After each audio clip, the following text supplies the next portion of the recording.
അനുദിന ജീവിതയാത്രയിൽ ഉയർന്നു വരുന്ന വെല്ലുവിളികളെ ജയിക്കുക എന്നതാണ് ക്രിസ്തീയ ജീവിതത്തിൻ്റെ ദൗത്യം. റോമാലേഖനം 8-ാം അധ്യായം 31-ാം വാക്യം. ദൈവം അനുകൂലമെങ്കിൽ പ്രതികൂലം ആർ. അതെ, ജീവിതത്തിൽ എപ്പോഴും പ്രതികൂലങ്ങളും പ്രതിസന്ധികളും ഉയർന്നു വരുമ്പോൾ പ്രതിസന്ധികളെ, വ്യാകുലതകളെ ജയിക്കുക എന്നത് ദൈവവചനം നമ്മെ ശക്തിയോടെ ബലപ്പെടുത്തി നിർത്തുവാൻ സഹായിക്കുന്നു. കർത്താവ് നമ്മുടെ മുമ്പിൽ വച്ചിരിക്കുന്ന വെല്ലുവിളികളെ നാം ഓരോ ദിവസവും ജയിച്ച് ജയാളികളായി മുൻപോട്ട് പോകേണ്ടുന്നത് ആവശ്യമാണ്. അങ്ങനെയുള്ള പ്രതിസന്ധികളെ നാം ജയിക്കുമ്പോൾ മാത്രമേ ശത്രുവിനെ നമുക്ക് കീഴ്പ്പെടുത്തുവാൻ കഴിയുകയുള്ളൂ.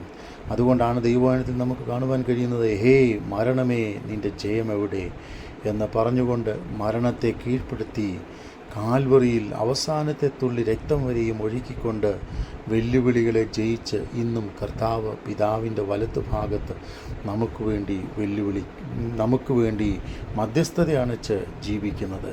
അതെ, നമ്മുടെ ജീവിതത്തിൽ കടന്നു വരുന്ന വെല്ലുവിളികളെ നാം ജയിക്കുവാൻ കഴിയാതെ പിന്മാറിപ്പോയാൽ ഓരോ ദിവസവും ശത്രു നമ്മുടെ ജീവിതത്തിൽ നമ്മെ തോൽപ്പിച്ച് കളയുകയാണ്. എന്താണ് നമ്മുടെ ജീവിതത്തിൽ കടന്നു വരുന്ന വെല്ലുവിളികൾ? ചില സമയങ്ങളിൽ ദേഷ്യമായി, അല്ലെങ്കിൽ പാപമായി, തെറ്റുകളായി, കുറവുകളായി, ഒറ്റപ്പെടലുകളായി, നിരാശകളായി പലപ്പോഴും പല വെല്ലുവിളികളും നമ്മുടെ ജീവിതത്തിൽ കടന്നു വന്ന് അത് നമ്മെ തോൽപ്പിച്ച് കളയുവാൻ ഇടയുണ്ട്. എന്നാൽ അപ്രകാരം ഉയർന്നു വരുന്ന വെല്ലുവിളികളെ ജയിച്ചില്ലെങ്കിൽ നാം ഒരു മൂലയിൽ ഒതുങ്ങിപ്പോകുകയും ആരും നമ്മോട് സഹകരിക്കാനില്ലാത്തവരായി ഒറ്റപ്പെട്ട ജീവിത സാഹചര്യങ്ങളിൽ നാം വീണുപോകുകയും ചെയ്യും. അതെ, ദൈവവചനത്തിൽ നമുക്ക് കാണുവാൻ കഴിയുന്നു, ഇസ്രായേൽ മക്കളുടെ മുമ്പിൽ ഫറവോൻ വലിയൊരു വെല്ലുവിളി ഉണ്ടാക്കുവാനിടയായി തീർന്നു. എന്നാൽ വെല്ലുവിളികൾ കടന്നു വന്നപ്പോൾ ഫറവോൻ്റെ മുമ്പിൽ എന്തു ചെയ്തു? കടിഞ്ഞൂലുകളെയൊക്കെ നശിപ്പിച്ച് കളയുവാൻ തക്കവണ്ണം ഫറവോൻ വലിയ വെല്ലുവിളികളെ ഉയർത്തി, ആദ്യജാതന്മാരെ.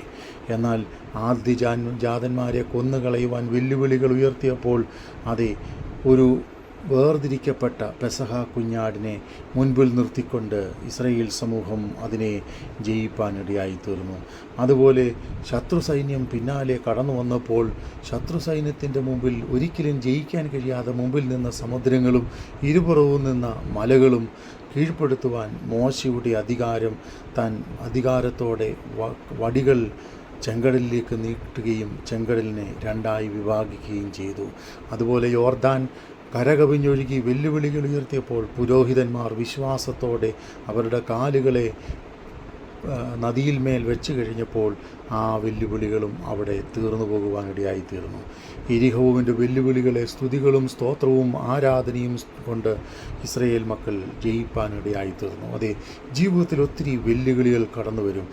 അതുകൊണ്ടാണ് അപ്പോസ്തലനാകുന്ന പൗലോസ് പറയുന്നത്, കഷ്ടതയ്ക്കോ പട്ടിണിക്കോ ആപത്തിനോ വാളിനോ വാഴ്ചയ്ക്കോ ഇപ്പോഴുള്ളതിനോ ഉയരത്തിനോ, അതെ, ഇതെല്ലാം പറയപ്പെട്ടതെല്ലാം വെല്ലുവിളികളായി താൻ കാണുകയാണ്. എന്നാൽ ഇതൊന്നും തൻ്റെ ക്രിസ്തുവിൻ്റെ സ്നേഹത്തിൽ നിന്നും പ്രത്യാശയിൽ നിന്നും തന്നെ വേർതിരിച്ച് കളയുവാൻ കഴിയുകയില്ല എന്ന് പറയുന്നു. അതെ, നമ്മുടെയും ജീവിതത്തിൽ കടന്നു വരുന്ന വെല്ലുവിളികളെ വിശ്വാസത്തോടെ ജയിക്കുവാൻ തക്കവണ്ണം അനുദിന ജീവിത സാഹചര്യത്തിൽ ദൈവശക്തി പ്രാപിച്ചുകൊണ്ട് വെല്ലുവിളികളെ നമുക്ക് നേരിടാം.